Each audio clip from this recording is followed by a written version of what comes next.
নমস্কাৰ, এটা নতুন ভিডিঅ'লৈ আপোনালোকক পুনৰবাৰ স্বাগতম জনাইছোঁ। আশা কৰোঁ আপোনালোক সকলো ভালে কুশলে আছে আৰু আপোনালোকৰ আশীৰ্বাদত ময়ো খুব ভালে কুশলে আছোঁ। আৰু আজি যিটো মই ভিডিঅ' বনাব ওলাইছোঁ, আজি আগষ্ট মাহৰ 1 তাৰিখ।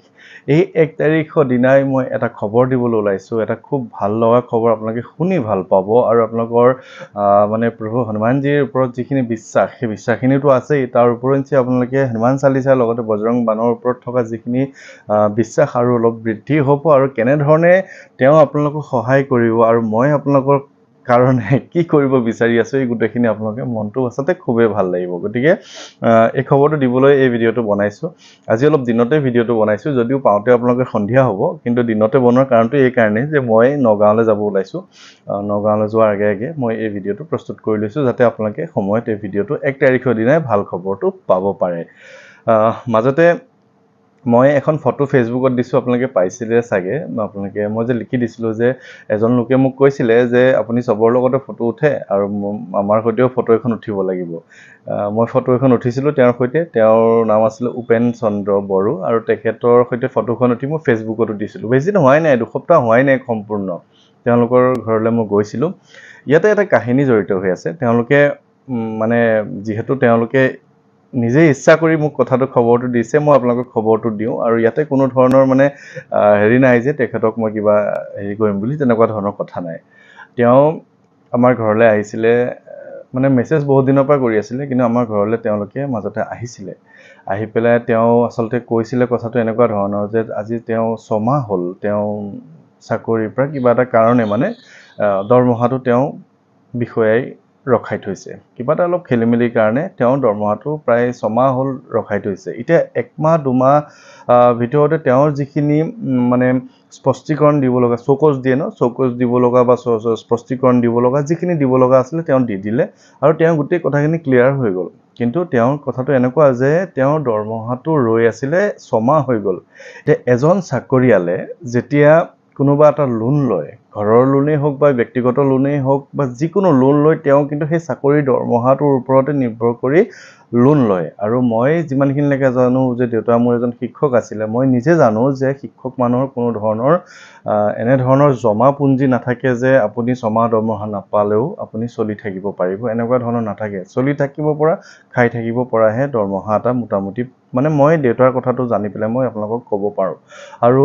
এজন শিক্ষক মানুহৰ যদি 6 মাহ দৰমহা নহয় বা 6 মাহ যদি তেওঁ বেংকৰ লোনটো দিব নোৱাৰে ঘৰ বনোৱাৰ, তেনেহ'লে কি অৱস্থা হ'ব পাৰে আপোনালোকে নিশ্চয় জানিব পাৰে। এতিয়া তেওঁ মোক আহিছিলে,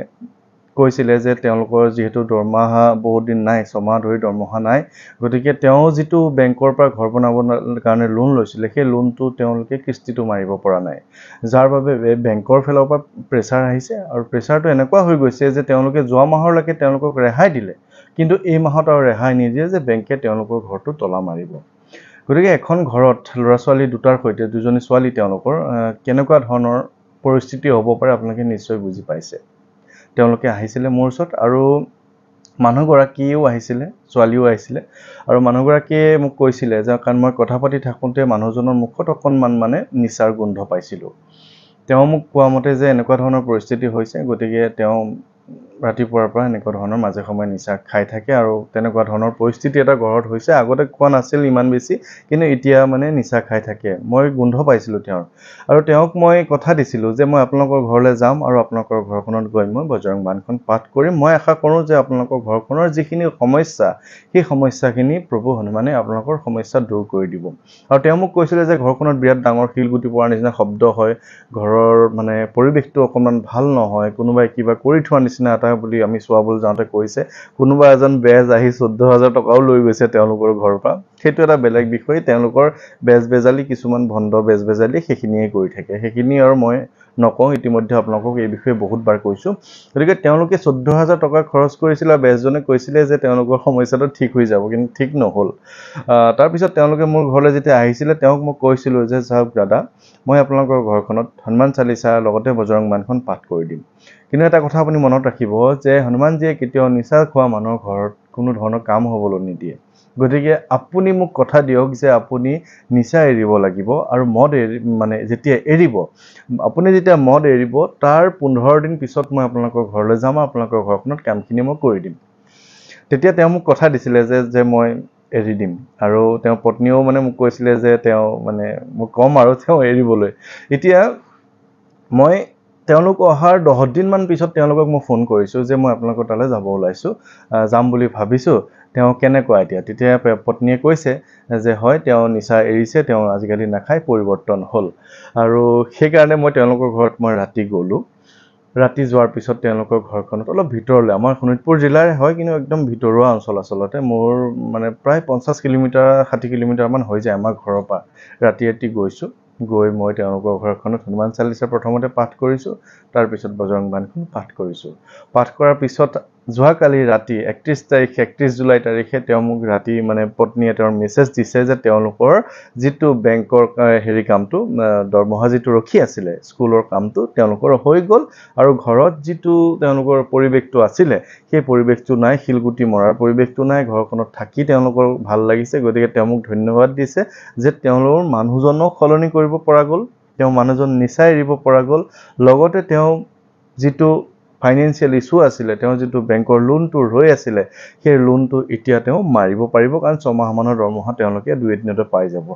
এই 2-4 দিনৰ ভিতৰত যদি তেওঁলোকৰ মানে বেংকৰ কামটো নহলহেঁতেন তেওঁলোকে যদি দৰমহাটো নাপালেহেঁতেন তেতিয়া কিন্তু তেওঁলোকে ঘৰটো কিন্তু খালী কৰিব লাগিলহেঁতেন বা বেংকৰ যিটো নিয়ম তেওঁলোকেও কৰিব লাগিব বেংকে তেওঁলোকক তলা মাৰিলেহেঁতেন গতিকে ইমান এটা ডাঙৰ পৰিস্থিতিৰ পৰা তেওঁলোকক ভগৱানে ৰক্ষা কৰিলে বজৰংগ বাণখনে তেওঁলোকক ৰক্ষা কৰিলে গতিকে এই কথাটোৱে আচলতে মোক কালি ৰাতিৰ পৰা মনত বহুত বেছি ফূৰ্তি দি আছে বহুত বেছি আনন্দ পাই আছোঁ কাৰণ এখন ঘৰ যেতিয়া ৰক্ষা পৰা যায় এজন লোকৰ যেতিয়া মুখত হাঁহি বিৰিঙে আৰু তাতকৈ মোক একো নালাগে কাৰণ সেইকাৰণে গোটেই মানুহখিনিয়ে মোক আচলতে অকণমান হ'লেও মৰম কৰে এই যে টকা পইচাৰ মোৰ কোনো ধৰণৰ ডিমাণ্ড নাই কোনো ধৰণৰ মই আপোনাক নকওঁ যে মোক টকা দিব লাগে কি কথা মই যে নকওঁ আপোনালোকে নিজৰ ইচ্ছাৰে কেতিয়াবা দিয়ে নিদিয়ে সেইটো আপোনালোকৰ কথা এই যে যিখিনি কৰি আছোঁ আপোনালোকৰ কাৰণে মই ভাবোঁ যে আপোনালোকৰ ভাল হ'ব লাগে আৰু ভাল হৈছে আৰু সেইকাৰণে আপোনালোকে মই গ'লে আপোনালোকে মোক মৰম আদৰ কৰে মৰমৰ আপোনালোকে গামোচা এখন দিয়ে জনজাতীয় জনগোষ্ঠীয় লোকসকলে তেওঁলোকৰ আৰণাই এখন দিয়ে তেওঁলোকৰ নিজৰ পৰম্পৰাগত গামোচা এখন পিন্ধাই দিয়ে জ্যেষ্ঠসকলে গৈ কপালত চুমা এটা খায় গতিকে এইখিনি যে মই কৰিছোঁ মই ভাবোঁ যে কিবা নহয় কিবা এটা চাগে মই আগৰ জন্মত কিবা এটা ভাল কাম কৰিছিলোঁ যাৰ কাৰণে ভগৱানে এইখিনি শক্তি দিছে যাৰ বাবে আপোনালোকৰ কিবা নহয় কিবা এটা ক্ষেত্ৰত মই সহায় কৰিব পাৰিছোঁ কিন্তু এই বুলি এইটো আপুনি ভাবি নল'ব যে আপুনি ক'ৰবাৰ পৰা লোন লৈছে আপুনি ধাৰ মাৰিব পৰা নাই বজৰং বাণখন পাঠ কৰিলে ভগৱানে লোনখিনি মাৰি দিব এই কথাটো ভুল আপোনাৰ ঘৰখনত যিকোনো নিগেটিভিটি যিকোনো বেয়া শক্তি হনুমানজীৰ যিখন বজৰং বাণ সেই বাণখনে দূৰ কৰিব আপোনাৰ ঘৰখনত কোনোবাই যদি কিবা কৰিও থৈছে ঘৰত কিবা বাহিৰা শক্তিৰ যদি নকৰিলেও কিছুমান ধৰি লওক বাহিৰা শক্তিৰ প্ৰভাৱ থাকে এই যে টিঙত চাউল ছটিওৱা নিচিনা শব্দ হয় বা দৰ্জাৰ কেতিয়াবা এনেই ঢকিওৱা নিচিনা শব্দ হয় এই শব্দবিলাক যিখিনি বেয়া শক্তিৰ দ্বাৰা আমাৰ ঘৰখন পৰিচালিত হৈ থাকে সেই বেয়া শক্তিবিলাক থাকিলে আপোনাৰ ঘৰখনত কেতিয়াও উন্নতিয়ে নহয় এনেধৰণৰ বিপদ আপদ আপোনাৰ আহি থাকিব গতিকে আপোনালোকক মই পৰামৰ্শ দি থাকোঁ যে আপোনালোকে হনুমানজী কাষ চাপক তেখেতৰ চালিচাখন পাঠ কৰক আপোনালোকে যদি পাৰে বজৰং বাণখন পাঠ কৰক এই কথাটো আপোনালোকক মই মানে প্ৰায়ে কৈ থাকোঁ মই গৈ পাঠ কৰিম বুলি আপোনালোকক কেতিয়াও মই কোৱা নাই মই কেৱল এটাই কৈছোঁ যে আপোনালোকে পাঠ কৰক নোৱাৰিলেহে মোক ক'ব মই তেতিয়াহে মই গৈ কৰি দিম আৰু আপোনালোকৰ ঘৰখনত এনেধৰণৰ যেতিয়া কোনোবা এজন নিচা খোৱা মানুহে নিচা এৰিব কাৰোবাৰ ঘৰখনত কাম হ'ব খুব ভাল লাগে ঠিক একেদিনাই মই ঢেকীয়াজুলিত গৈছিলোঁ ঢেকীয়াজুলিতো এজন লোকৰ ঘৰত নিমন্ত্ৰণ মৰ্মে গৈছিলোঁ তেওঁলোকৰ ঘৰতো বিভিন্ন ধৰণৰ সমস্যা আছিলে গোটেই ৰাতিটো ঘৰৰ সন্মুখত কুকুৰে ভুকি থাকে এনেকুৱা ধৰণৰ বিভিন্ন ধৰণৰ নিগেটিভিটি তেওঁলোকৰ ঘৰত আছিলে মই যিখিনি দিনৰ পৰা পাঠ কৰি আহিছোঁ সেই একেদিনাৰ পিছৰ দিনাৰ পৰাই তেওঁলোকৰ ঘৰখনত কোনো ধৰণৰ কুকুৰৰ মানে এই ধৰণৰ ৰাতি যে বাহিৰত ভুকি থাকে তেনেকুৱা ধৰণৰ শব্দখিনি নাই বুলি তেওঁ মোক মেছেজ কৰি জনাইছে গতিকে মই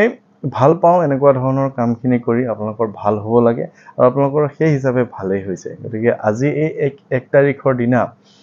হনুমানজীৰ যিখিনি শক্তি বজৰং বাণখনৰ যিখিনি শক্তি আপোনালোকক ক'বলৈ পাই মই খুব বেছি আনন্দিত হৈছোঁ আশা কৰিছোঁ আপোনালোকেও এই খবৰটো পাই ভাল পাইছে আৰু মোৰ বজৰংগ বাণখন পাঠৰ পিছত